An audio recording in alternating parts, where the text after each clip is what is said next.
দম করব। আলুগুলোকে সিদ্ধ করে নিয়ে রেখেছিলাম, এবার কেটে নিচ্ছি।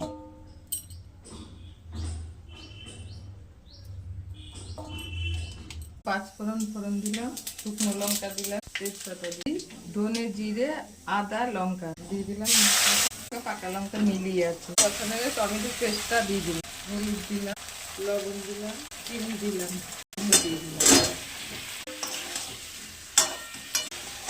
ভেজে পেস্ট করে রেখেছি এটা দিয়ে দিলাম, একটু কষিয়ে নেবো। দিলাম অল্প একটু ঘি দিয়ে দিলাম, সিদ্ধ হবে 5 মিনিট, তারপর গরম মশলা দিয়ে নামিয়ে দিলাম, নামিয়ে দিচ্ছি। নিরামিষ নতুন আলুর নিরামিষ আলুর দম।